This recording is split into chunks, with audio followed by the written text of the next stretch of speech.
আমি বিএনপি থেকে অলরেডি অব্যাহতি নিয়ে আমি জামাতে যোগদান করছি। এই জামাত সুদূরকে দিন যাবৎ নির্যাতিত, কথা বলতে পারি না। এই জামাত আমরা কোনো কথা বলতে পারি, পরিচয়টাও দিতে পারি না। কারণ বিএনপির মধ্যে যে চরিত্র আমি দেখছি, সেই চরিত্র আমার কাছে ভালো লাগে না।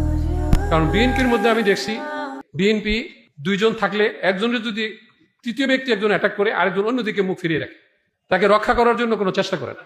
কোনো ভ্রাতৃত্ববোধ নাই, কোনো বন্ধুত্ব নাই, কোনো দলীয় কোনো অনুভূতি নাই। তো এই যে অবস্থাটা, আর শুধু খাম কে খাইলেব, কে কি করব, এই অবস্থা দেখা আমি বিএনপি থেকে অলরেডি অব্যাহতি নিয়ে আমি জামাতে যোগদান করছি। তিন স্বৈর শাসক বিদায় হয়েছে।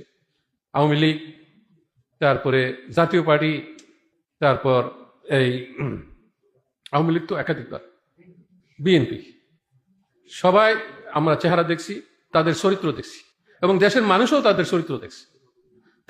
তারা যে কি এটা দেখছে মানুষ, এবং মানুষ বিক্ষুব্ধ হইতে হইতে আজকে মানুষ ঘুরে দাঁড়াইছে। মানুষ বুঝতে পারছে যে এদের দ্বারা আর হবে না। এরা আল্লাহর দলের সাথে দলের প্রত্যাশা করে যে আল্লাহর দলের কাছে ক্ষমতাটা দিয়ে দেখি আমরা দেশটা ভালো থাকতে পারি কিনা। মানুষ কিন্তু প্রত্যাশা, প্রত্যেকটা মানুষ বিক্ষুব্ধ হয়ে আছে।